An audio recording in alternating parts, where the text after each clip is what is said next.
This channel does not promote any violent, harmful, or illegal activities. All content provided by this channel is meant for an educational purpose only. Top quality और consistent performance के लिए सिर्फ silver pump नाम याद रखना। প্রথমে তো ভাষণ শুনবেন, তারপর ভাষণ দেখবেন এবং আমরা স্পষ্ট করে বলেছি 21শে জুলাই থেকে আমি নিজে আমার বক্তব্যে ঘোষণা করেছি, পরে একটু সেটাকে অনুমোদন করেছেন। আমরা এই অন্তত এই পর্বে এবং ভবিষ্যতেও যখনই সুযোগ পাবো যে কোনো ইন্টারভেনশনের ক্ষেত্রে, কোয়েশ্চেন আওয়ার হোক, জিরো আওয়ার হোক, যে কোনো ডিবেটে যখন অংশগ্রহণ করবো তখন বাংলায় বক্তব্য রাখবো। এবং আজ থেকে সংসদে অপারেশন সিন্দুর নিয়ে আলোচনা শুরু হবে। আমাদের দলের তরফ থেকে সায়নী ঘোষ বক্তব্য রাখবেন, তিনিও বাংলায় বক্তব্য রাখবেন এবং সারা ভারতবর্ষ জুড়ে, শুধু বাংলা নয়, বিভিন্ন রাজ্যে, বিশেষ করে বিজেপি শাসিত যে রাজ্যগুলো রয়েছে, রাজস্থান, ওদিকে উত্তরপ্রদেশ, উড়িষ্যা, মহারাষ্ট্র, গুজরাট, হরিয়ানা, এই সমস্ত রাজ্যগুলোতে যেখানে বিজেপির সরকার, ডবল ইঞ্জিন সরকার ক্ষমতায় রয়েছে, বাঙালিদের উপর যে পূর্ব পরিকল্পিত অত্যাচার, হিংসার একাধিক ঘটনা, বিজেপির প্রতিহিংসার রাজনীতি, এর বুড়ি বুড়ি উদাহরণ উঠে আসছে যতদিন যাচ্ছে। এবং যারা এসআইআর এর নাম করে বাঙালিদের উপর অত্যাচার করছে, গতকাল আপনারা দেখেছেন বিহারের একটি ঘটনা, যেখানে সাধারণ মানুষের নাম বাদ দিয়ে কুকুরের নামে রেসিডেন্সিয়াল সার্টিফিকেট ইস্যু করে ভোটার আইডি কার্ড হচ্ছে। মানে মানুষের ভোটাধিকার ছিনিয়ে নিয়ে কুকুরের নামে রেসিডেন্সিয়াল সার্টিফিকেট ইস্যু করা হয়েছে এবং সে কার্ডে লেখা রয়েছে তার নাম হচ্ছে, তার পিতার নাম কি, কুত্তাবাবু।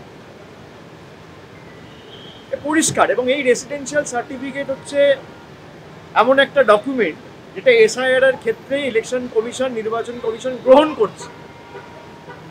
সাধারণ মানুষের অধিকার ছিনিয়ে নিয়ে কুকুরের নামে ফেক ভোটার আইডি কার্ড করে যাতে নির্বাচনের সময় ভোট লুট করে বিজেপিকে বাড়তি সুবিধা করে দেওয়া যায়, নির্বাচন কমিশন এই যে পুরো ঘটনাটা জলের মতো পরিষ্কার, দিনের আলোর মতো পরিষ্কার, একটা পার্টিকে খালি সুযোগ করে দেবে বলে তাদের তল্পিবাহক হিসেবে কাজ করে চলেছে।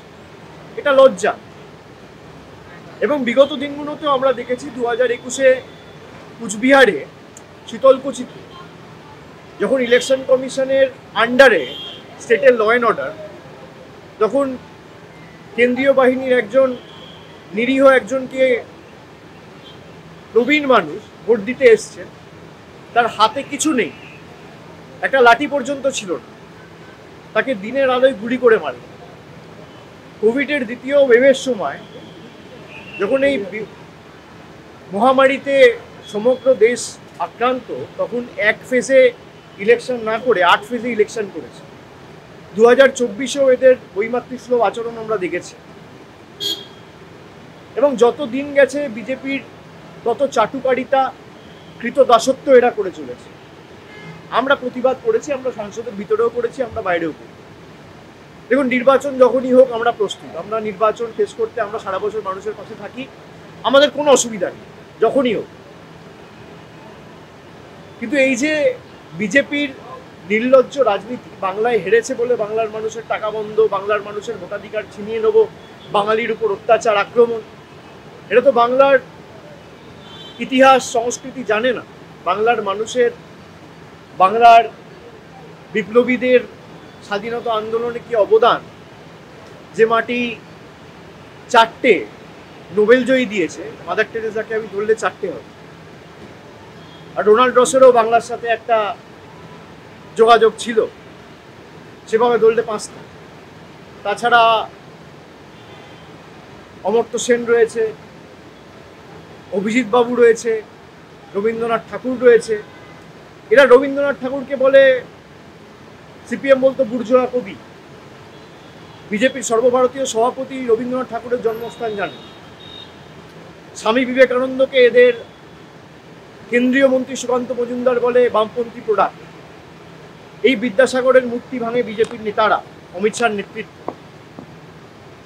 তা যাদের নিগরানিতে, যাদের নজরদারিতে বাংলাদেশ থেকে মানুষ ঢুকছে, দায়িত্ব তাদের, দায়িত্ব বিএসএফ এর, দায়িত্ব সিআরপিএফ এর, দায়িত্ব হোম মিনিস্ট্রির, দায়িত্ব অমিত শাহ।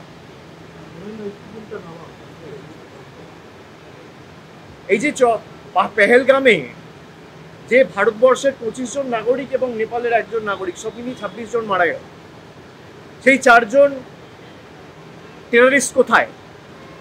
ভারত সরকারের কাছে তো কোনো জবাব নেই। আমি তো স্ট্যান্ডিং কমিটির, এক্সটার্নাল অ্যাফেয়ার্সের মিনিস্ট্রি স্ট্যান্ডিং কমিটির মিটিংয়ে আমি জিজ্ঞেস করেছি, তারা আমার প্রশ্ন এড়িয়ে গেছে।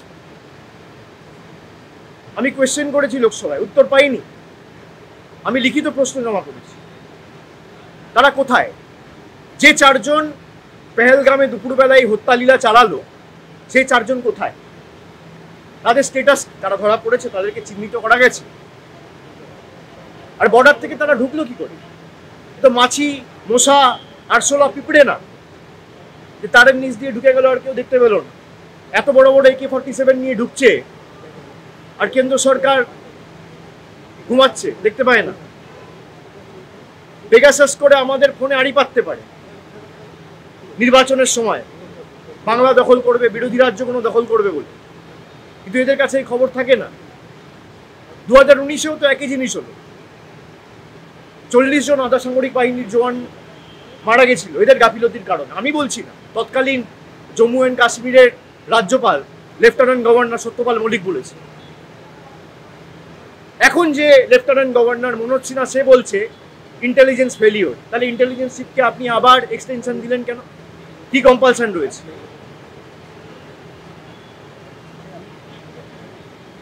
দ্বিতীয়বার সরকার হয়েছে, প্রায় 1 বছর হয়ে গেছে। আপনি বলুন, মানুষ কি সুরাহা পেয়েছে? কি সুরাহা পেয়েছে? খালি বিভাজন, বৈষম্যের রাজনীতি ছাড়া এরা কি করেছে মানুষের জন্য? 1 বছরে বাংলার জন্য কি করেছে? সুকান্ত মজুমদার মন্ত্রী হয়েছে, কবার বাংলার জন্য কটা কথা বলেছে? তাকে যদি কেউ রাস্তায় ঘিরে গালাগালি দেয়, প্রতিবাদ করে, সে চিঠি লিখে স্পিকারকে জানায়, স্বরাষ্ট্রমন্ত্রীকে জানায়, প্রধানমন্ত্রীকে জানায়। বাংলার মানুষের টাকা বন্ধ প্রায় 5 বছর ধরে কবার জানিয়েছে, কটা চিঠি লিখেছে? বলছে বাংলায় রোহিঙ্গারা থাকে।